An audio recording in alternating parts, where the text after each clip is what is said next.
Hello everyone! Today we have my absolute favorite Disney story ever, the story of Cinderella.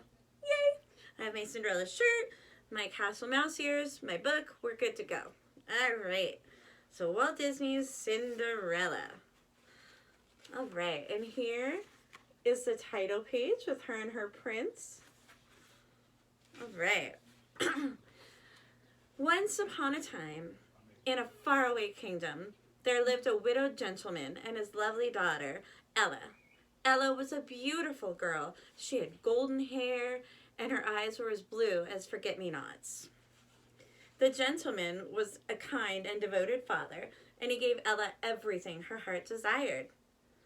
But he felt she needed a mother. So he married again, choosing for his wife a woman who had two daughters. Their names were Anastasia and Drusilla.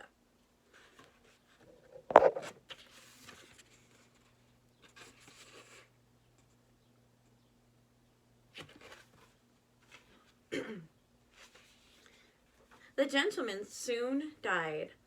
Then the stepmother's true nature was revealed. She was only interested in her mean, selfish daughters. The stepmother gave Ella a little room in the attic, old rags to wear, and all the housework to do. Soon everyone called her Cinderella, because when she cleaned the fireplaces, she was covered with cinders.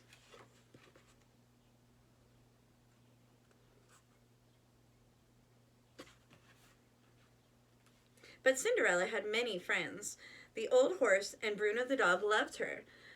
The mice loved her too. She protected them from her stepmother's nasty cat, Lucifer. Two of her favorite mice were Gus and Jack. Cinderella was kind to everyone, even to Lucifer. But Lucifer took advantage of her kindness.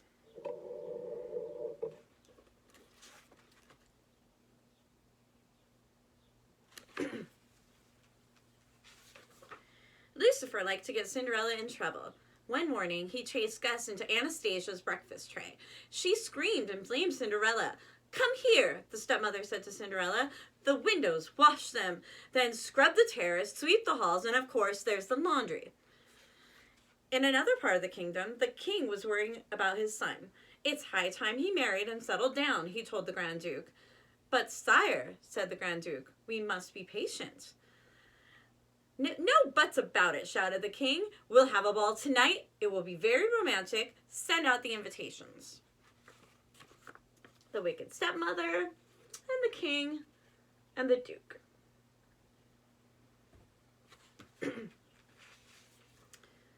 When the invitations arrived, Cinderella's stepmother announced, "There's a ball in honor of the prince. Every eligible maiden is to attend."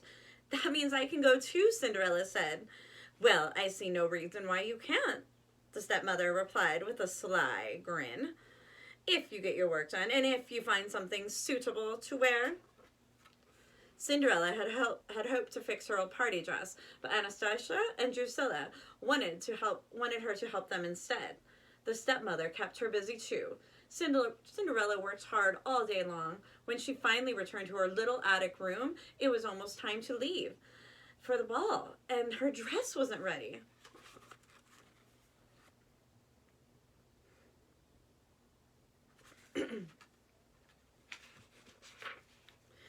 But the loyal mice had managed to find ribbons, sashes, ruffles, and bows. The mice had sewn them to her party dress, and it looked beautiful. The stepsisters shrieked when they saw Cinderella. They're my ribbons. That's my sash." They tore her dress to shreds. "Come along now, girls," said the stepmother, and they left Cinderella behind. Cinderella ran to the garden. She wept and wept. Suddenly a hush fell over the garden, and a cloud of lights began to twinkle and glow around Cinderella's head. "Come now, dry those tears," said a gentle voice. Then a small woman appeared in the cloud. "You can't go to the ball looking like that. What in the world did I do with that magic wand?" And look, her fairy godmother appeared.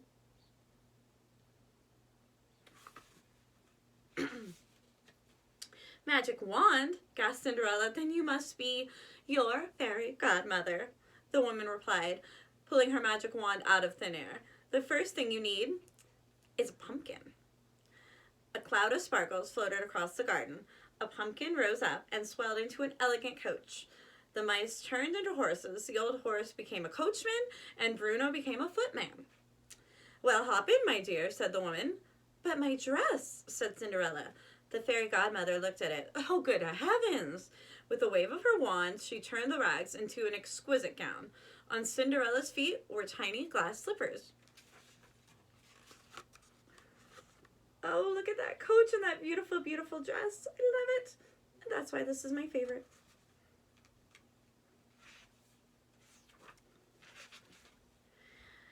You'll have only until midnight, the fairy godmother said. At the stroke of 12, the spell will be broken and everything will be as it was before. Cinderella promised to leave the ball on time. Then, under a shower of magical sparkles, she stepped into her coach and was swept away to the palace. When Cinderella arrived at the ball, the prince was yawning with boredom.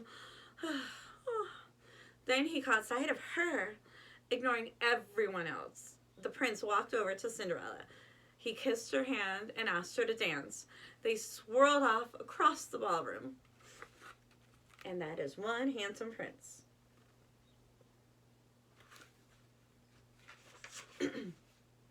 The prince didn't leave Cinderella's side all night. They danced every dance together. As the lights dimmed and sweet music floated out into the summer night, Cinderella heard the clock began to chime. Oh, goodness, she gasped. It's midnight. I must... Goodbye. Wait, come back, called the prince. I don't even know your name. Cinderella hurried down the palace steps. In her haste, she lost one of her glass slippers, but she had no time to pick it up. She leaped into the waiting coach. As soon as the coach went through the gates, the magic spell was broken. Cinderella found herself standing by the side of the road, dressed in her old rags. On one foot, she still wore a glass slipper.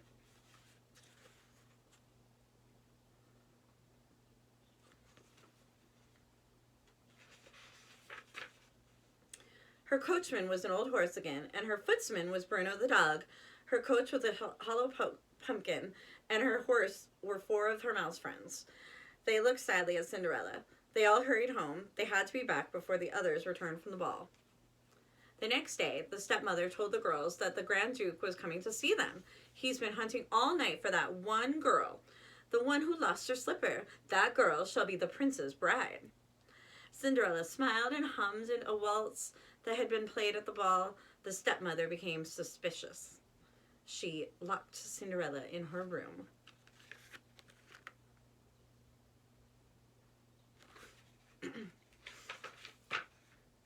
Gus and Jacques had a plan to help Cinderella. While Anastasia and Drusilla tried to squeeze their big feet into the little glass slipper, the 2 mice sneaked into the stepmother's pocket. They got hold of the key, tugged it upstairs, and unlocked the door. Cinderella rushed downstairs to try on the glass slipper. May I try it on? Cinderella asked. The wicked stepmother fumed. She tripped the footman who was holding the glass slipper. It fell to the floor and broke into 1,000 pieces. But you see, Cinderella said, reaching into her pocket, I have the other slipper. She put it on, and it fit perfectly.